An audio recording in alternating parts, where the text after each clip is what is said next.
Hi, I'm Eliza Holcomb-Lord. I'm the Grow Journey Education Director. And I'm Aaron Von Frank. I'm the co-founder and CEO of Grow Journey. We got a great video series lined up here. It's 3-part videos about starting seeds. So we got methods, we got how-tos, we got whys, we have everything you need to learn about how to have great luck and great success in starting your own seeds, your own gardening seeds, from the point of seed all the way to the point of harvest. So you're going to learn a lot today. Don't feel like you have to take notes. We have all this information in great detail on our blog as well. Also want to just quickly thank our studio audience. We have a live audience with us today. We really appreciate you coming out, taking the afternoon off. A lot of other things you could have been doing, a lot of things going on outside, creatures you could be eating, insects, whatnot.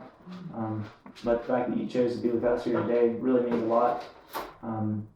And hopefully in return, you'll have a much better garden this year and be able to grow a lot more plants than you could have before. Yeah. I'm glad you're excited.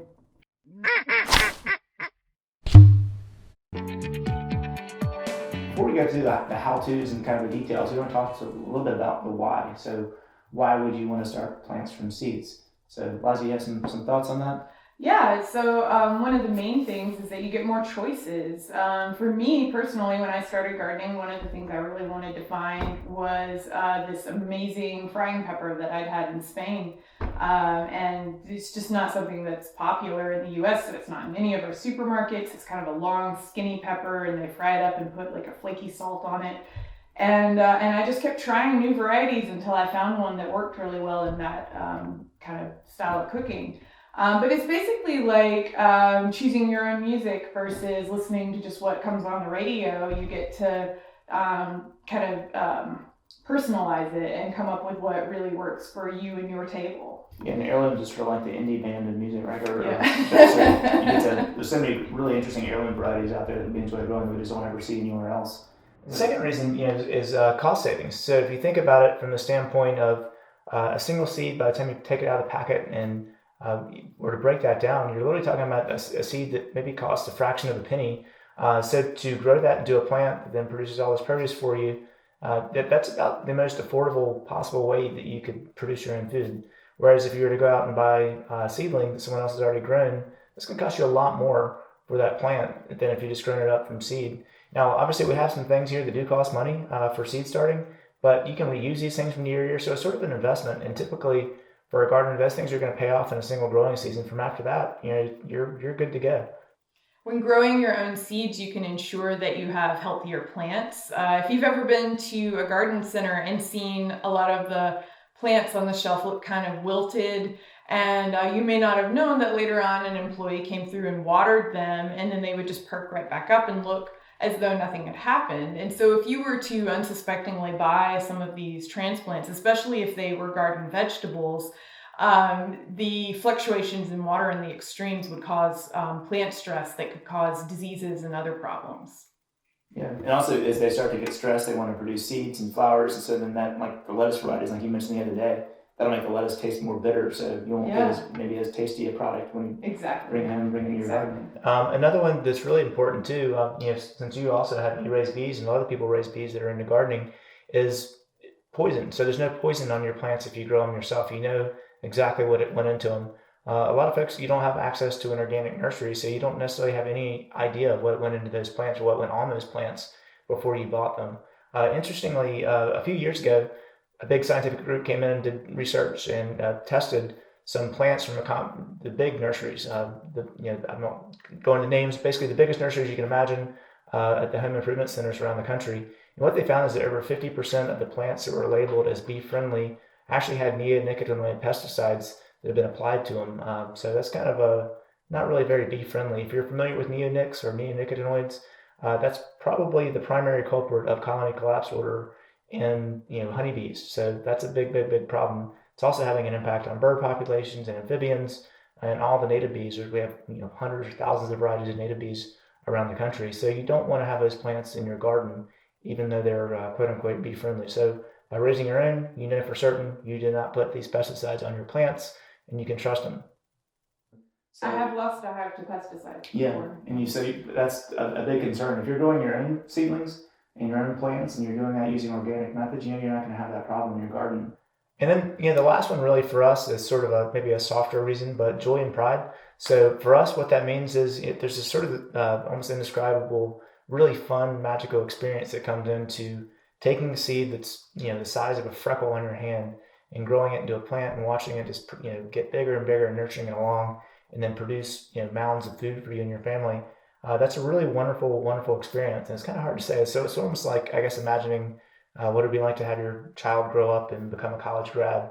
So it's sort of, that same phenomenon where it's, yeah, that's my tomato out there.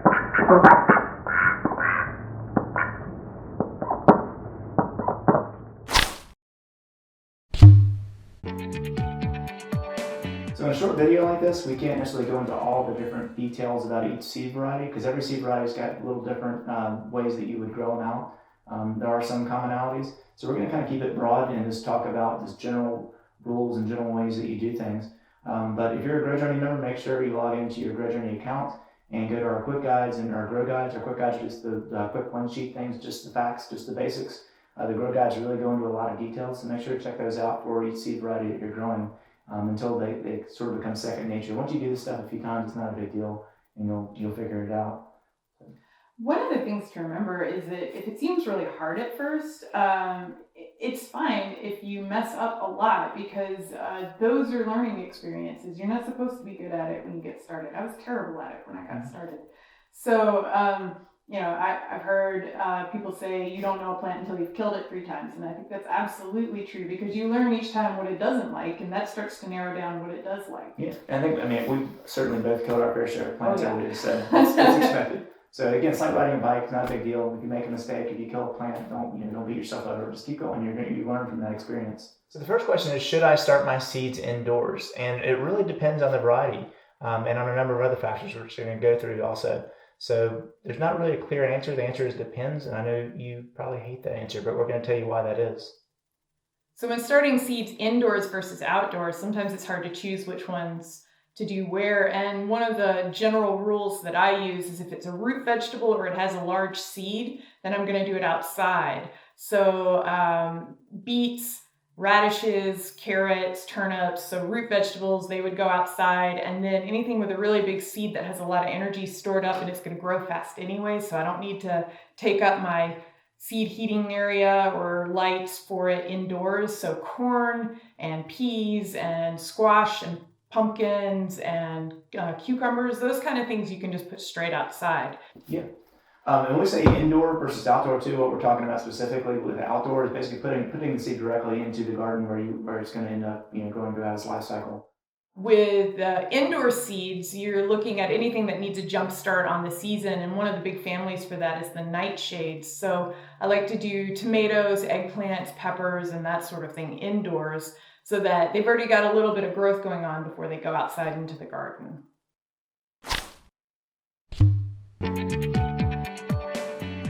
So there's 5 things to think about when you're trying to figure out whether you should start your seeds indoors or outdoors. Number 1 is your agricultural zone, your ag zone. If you're a gardener, you really need to know that, or if you're a farmer for that matter. So any farmer knows that. So your ag zone basically determines where you are on the USDA agricultural zone map, and that will give you a lot of information. So make sure to Google that so you know what your ag zone is. And that way, for instance, if you're in Minnesota and you can look at your ag zone up there versus if you're in Florida, you have totally different seasons as far as when things would be started or not started. Obviously, Minnesota, you're going to be starting a tomato a little bit earlier or a little later than you would if you were in Florida, for instance. So that's one big factor to consider is your ag zone. It also includes your growing days. So when you're looking at your seed packet and it says 130 days to maturity, and so you want to know that you have at least 130 days in the area that you live to grow it in. But another one is your frost-free date and your first frost date, and those are averages, so they're not like guarantees. The weatherman can't tell you for certain that that's going to be the frost-free date, but it's the average for your area. And if you look that up, it's going to be, you'll see on the seed packet where it says 6 to 8 weeks before your frost-free date. And so that means you look at your growing zone and when you're supposed to, on average, have no more frost in the 32 degree Fahrenheit range. And once that happens, you're safe to plant it out. And so that's why you're starting it that amount of time beforehand. So 6 to 8 weeks, you just kind of count backwards. and that's when you're going to start your seeds and your trays inside. Mm-hmm.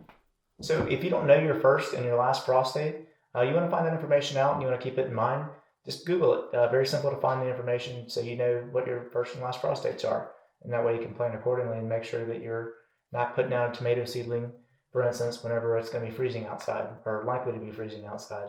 The next thing to think about really is your resources. And that's a lot of things to think about, but mostly what we're talking about here is involving light. How much light you get for your seedlings if you're doing indoor seed starting. So one of the things that was important for us, we don't have a south-facing window in our house or a really bright sunny room. And a south-facing window just simply means that's the direction that a window is going to face. It's going to get the most sunlight. And a lot of times even that's challenging for indoor growers because the light gets filtered through nowadays really energy efficient windows, which have all kinds of UV coatings and protectants on there. So by the time the sunlight actually gets to your seedlings, it's really been filtered out. So that's why we have a grow light set up. We got these just using materials that you can get at pretty much any home improvement center, Lowe's, Home Depot, that sort of thing. Very inexpensive, doesn't take much to put together. I can break it right back down when we're done with it. So we have a whole article about exactly what this setup entails, and you can go to our blog at Grow Journey and get the setup if you want for yourself, and also a smaller version that we have there as well. So consider your light resources. So if you have a south-facing window, a big sunny south-facing window, that's the minimum that you're going to need. Ideally, would be a sunroom or something really gets a lot of direct sunlight throughout the day. But there again, if you have really high quality windows that are really well insulated, it's going to block out a lot of the UV rays that the plants actually need to grow well. If that's the situation, you're going to have leggier plants that aren't as healthy, aren't getting adequate sunlight, so that's a challenge. So if you don't have enough light and you don't want to get a grow light set up, then you're probably going to be better off starting your seeds outdoors in that scenario. Another thing to keep in mind is your time availability. I actually, when I don't have enough room for trays under grow lights or in a south-facing window inside, I will just take the trays outside during the day when it's above 55 degrees and then bring it back in. But you have to have enough time to do that. And if you're at work or something, you're not going to be able to do that. And seeds, this is a really shallow potting area, and so it's going to dry out a lot quicker. So a lot of times, especially once your seedlings start getting bigger, you're going to be watering them almost every hour in some cases. If they're outdoors and direct intensity. Yeah, if you're outdoors and in direct light and it's really hot. And you do want to watch the heat on this, but that's the kind of things that take up time with seeds. So if you're concerned about time, then again, you might want to start them outdoors direct seeded. Mm-hmm. In this setup that we were only using, we water probably about once a day maximum, so it's not that complicated if it's not really hot and sunny out with your seeds outdoors. So another thing is, the fifth thing is personal preference. And that just really comes down to, just because I like cherry ice cream doesn't mean you have to. So some gardeners just prefer to start their seeds indoors, some prefer to start outdoors. It really just depends. So you'll learn more about that as you pick up more years and more experience in gardening.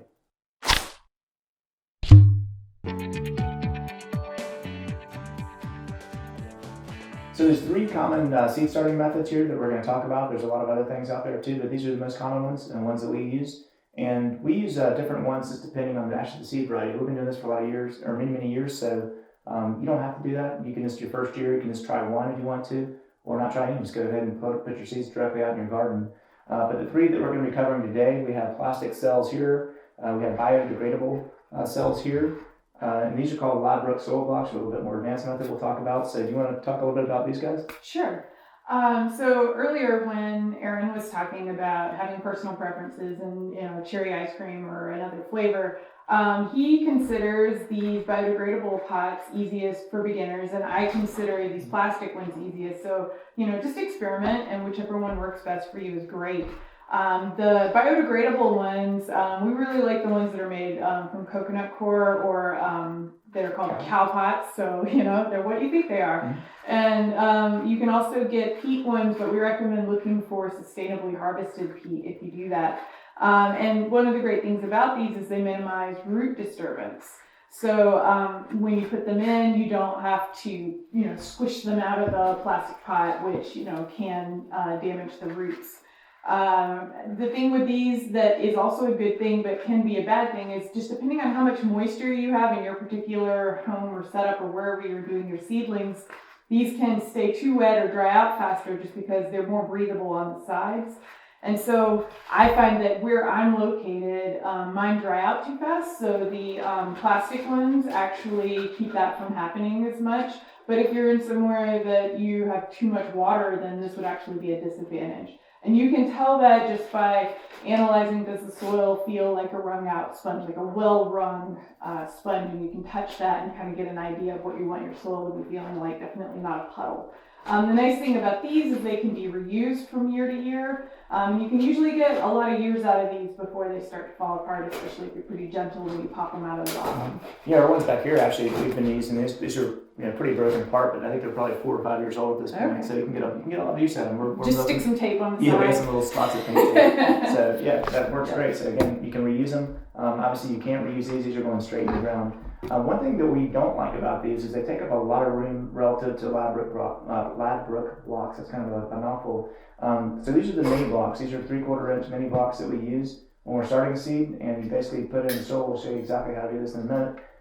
Smush them out, and you get these little cells, and each one of those cells is going to have a seed. So we can actually get 312 seeds started in a single tray. Whereas this, what we're looking at, maybe 60, somewhere. Yeah, this one's a 48, it's a 72. Yeah. There's another 48 right here. Yeah. So if you have a small garden, this is great. But if you have thousands of seed varieties like we're starting, this can be challenging because especially for your summer seeds, like your your tomatoes and your all the nightshades that we've already kind of gone over.